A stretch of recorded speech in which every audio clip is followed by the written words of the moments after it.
Keywords तैयार किए हैं टू अवॉइड और टू एक्सेप्ट। हर क्वेश्चन के 4 ऑप्शंस होते हैं। कौन सा ऑप्शन आपने अवॉइड करना है इफ आपको ये कीवर्ड मिलता है, या कौन सा ऑप्शन आपने एक्सेप्ट करना है इफ आपको ये कीवर्ड मिलता है।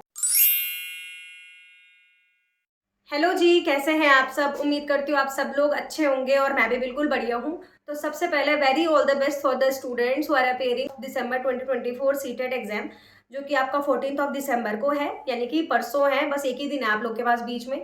तो एक महीने पहले मैंने स्ट्रैटेजी भी डाला था सीटेट के लिए, जिसमें पूरा सिलेबस आपने कैसे कवर करना है और क्या क्या करना है आपने लास्ट एक महीने में। स्ट्रैटेजी को फॉलो करा है उसके लिए थैंक यू, क्योंकि आप लोग मैसेज भी करते हैं मेरे अदर वीडियोज़ पे, उसके लिए थैंक यू। तो अभी आप सबको पता है पेपर 1 और पेपर 2 दो पेपर होते हैं सीटेट में। तो कोई पेपर 1 को अपेयर कर रहा होगा तो कोई पेपर 2 का, लेकिन दोनों में सीडीपी का आना कंपलसरी है, जो कि 30 मार्क्स की आती है। सिलेबस कवर कर लिया होगा तो उसमें अब सीडीपी के आपके पास 30 क्वेश्चंस होंगे।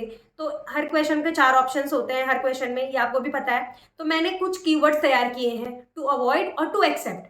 आपने ऑप्शंस में अगर वो कीवर्ड्स आपको दिखते हैं तो कौन सा ऑप्शन आपने अवॉइड करना है इफ आपको ये कीवर्ड मिलता है, या कौन सा ऑप्शन आपने एक्सेप्ट करना है इफ आपको ये कीवर्ड मिलता है। मैंने ऐसा एक ट्रिक बनाया है आपके लिए, तो चलिए उन कीवर्ड्स को डिस्कस करते हैं। तो टू अवॉइड यानी कि जो भी ऑप्शन में अगर ऑप्शन में आपको इनमें से कोई भी कीवर्ड दिख रहा है तो आपने उस ऑप्शन को अवॉइड कर देना, मीन्स उस क्वेश्चन को वो आंसर होगा ही नहीं। तो अगर आपको क्लोज एंडेड वाला ऑप्शन दिख रहा है, या जिसमें क्लोज एंडेड कीवर्ड लिखा है या टर्म लिखा है, तो आपने उस ऑप्शन को नेगलेक्ट कर देना है और आपने एक्सेप्ट करना है ओपन एंडेड, यानी कि बच्चा बहुत सिरे से सोचता है, बजाय सिर्फ बच्चा एक तरीके का आंसर सोच रहा है। वही होता है कन्वर्जेंट थिंकिंग, जब बच्चा बस एक तरफ सोचने लग जाए। और डाइवर्जेंट थिंकिंग मीन्स बच्चा जब बहुत तरीके से सोचता है।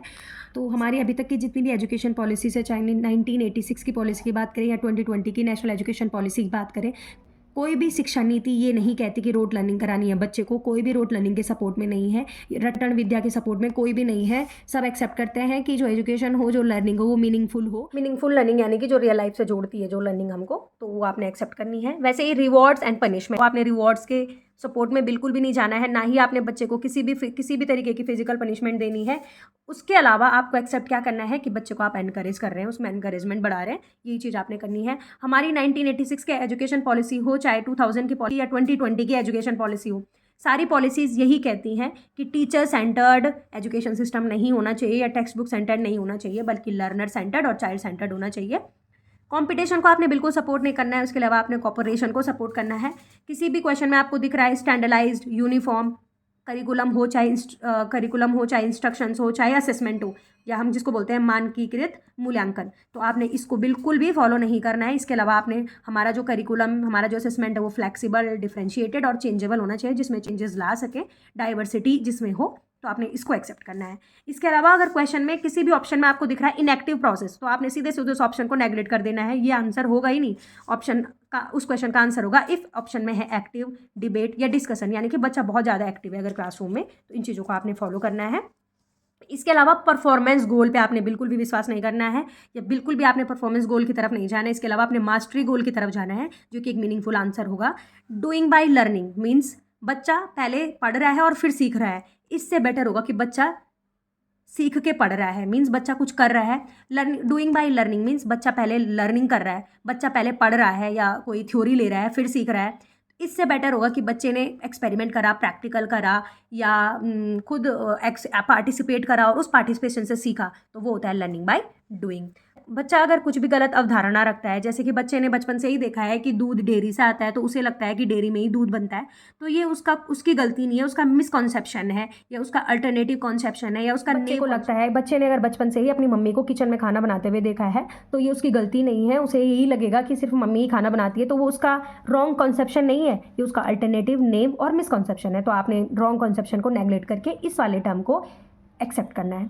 तो जेंडर स्टीरियोटाइप हम सबको ही पता है, जेंडर बायसनेस, इसको आपने बिल्कुल भी फॉलो नहीं करना है। इसके बदले अगर ऑप्शंस में है जेंडर इक्विटी, पैरिटी और इक्वालिटी, तो आपने इसको फॉलो करना है।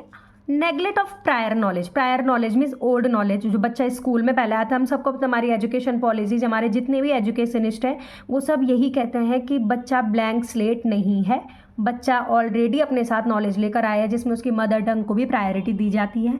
तो दो प्रायर नॉलेज यानी कि उसका ओल्ड नॉलेज जो वो पहले से सीख के आया है, तो उसको कभी भी नेगलेक्ट नहीं करना है, बल्कि उसी को बिल्ड ऑन करना है और उसी पर नया नॉलेज की फॉर्मेशन करनी है। तो प्रायर नॉलेज को हमें से इंपॉर्टेंस देनी है। तो कहीं पर भी अगर ऑप्शन में लिखा है नेगलेक्ट ऑफ प्रायर नॉलेज, अगर ऐसा लिखा है तो आपने उस ऑप्शन को अवॉइड कर देना है और एक्सेप्ट करना है बिल्ड ऑन प्रायर नॉलेज, यानी कि ओल्ड नॉलेज पे बिल्ड करना है हमने न्यू नॉलेज को। ठीक है। प्रोडक्ट लीनियर यानी कि प्रोसेस और स्पायरल होना चाहिए, इस चीज़ को आपने एक्सेप्ट करना है, प्रोडक्ट को नहीं, डायरेक्ट प्रोडक्ट पे नहीं जाना है, प्रोसेस को फॉलो करना है पहले। तो ये है डीकॉन्टेक्चुअलाइजेशन। कॉन्टेक्चुअलाइजेशन मतलब होता है कॉन्टेक्स्ट को जोड़ना, रियल लाइफ से जोड़ना। तो ऑप्शन अगर कॉन्टेक्चुअलाइजेशन का है तो आपने उसको एक्सेप्ट करना है, डीकॉन्टेक्चुअलाइजेशन को आपने एक्सेप्ट नहीं करना है। हमें पता है, हम सबको ये नोन है या अंडरस्टूड है कि फियरफुल इन्वायरमेंट नहीं होना चाहिए एक बच्चे के लिए, स्ट्रेसफुल इन्वायरमेंट नहीं होना चाहिए, बच्चा उसमें नहीं सीख पाता। उसके बजाय फियरलेस, कंडक्टिव और इंटरेक्टिव इन्वायरमेंट होना चाहिए एक बच्चे के लिए, जिसमें बच्चा अच्छे से पार्टिसिपेट कर पाए, क्योंकि बच्चा पार्टिसिपेशन से ही सीखता है। इंडिविजुअलिज्म पे आपने बिल्कुल भी नहीं जाना है, इस ऑप्शन को आपने नेगलेक्ट कर देना है। हमने समावेशी शिक्षा यानी कि इंक्लूसिव एजुकेशन के बारे में पढ़ा है, तो इसलिए हमें इंडिविजुअलिज्म के बजाय हमने जाना है कोऑर्डिनेशन और कोऑपरेशन पे। तो जो एक्सेप्ट करना है आपने ऑप्शन वो ये वाला करना है और इंडिविजुअलिज्म को आपने अवॉइड करना है। हम सबको पता है मोटिवेशन दो टाइप का होता है, एक होता है एक्सट्रिंसिक और एक होता है इंट्रिंसिक मोटिवेशन। एक्सट्रिंसिक मतलब होता है जो बाहर से मोटिवेशन आता है। किसी को भी सक्सेस होने के लिए दोनों टाइप का मोटिवेशन इंपॉर्टेंट होता है, लेकिन जब कोई हमें बाहर से समझाता है तो कितने दिन हम समझ पाते हैं, या मैं अभी ये वीडियो बना रही हूँ तो अभी कितने दिन इसको अपनी लाइफ में अप्लाई कर पाओगे, कुछ दिन ही ना। तो क्योंकि ये एक्सट्रिंसिक मोटिवेशन है, ये बाहर से आया हुआ मोटिवेशन है ये, ठीक है। तो बाहर से आया हुआ मोटिवेशन हेल्पफुल होता है, लेकिन उससे ज़्यादा आपका इंट्रिंसिक मोटिवेशन हेल्पफुल होता है, जो आपके अंदर से आया है, जो आप खुद चाह रहे हो करना। तो इंट्रिंसिक मोटिवेशन की तरफ आपने जाना है बजाय एक्सट्रिंसिक मोटिवेशन के।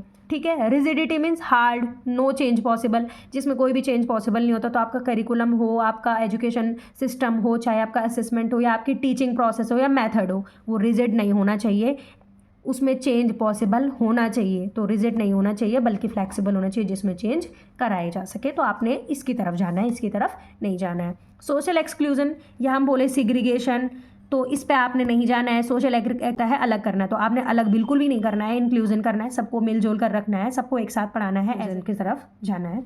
ठीक है। तो किसी भी ऑप्शन में अगर आपको दिख रहा है ओनली लिखा है, सिग्रीगेशन लिखा है या मार्जिनलाइजेशन लिखा है, तो आपने उसको बिल्कुल भी फॉलो नहीं करना है। उसके अलावा आपने किसकी तरफ जाना है, इंक्लूसिविटी की तरफ। तो ये सारे ऑप्शंस थे। तो ये थे सारे कीवर्ड्स जो आपने अवॉइड करने हैं या जो आपने एक्सेप्ट करना है। तो आप इसको देख लीजिए लास्ट टाइम पे और आपकी सीडीपी में 30 में से अच्छे स्कोर कीजिए आप, अगर आप इन कीवर्ड्स को भी फॉलो करते हैं। बाकी आपने सिलेबस तो कवर कर ही लिया होगा। और प्लीज़ प्लीज़ ऐसा ही सपोर्ट अपना बनाए रखें। मिलते हैं जल्द नई वीडियो के साथ, तब तक के लिए बाय बाय।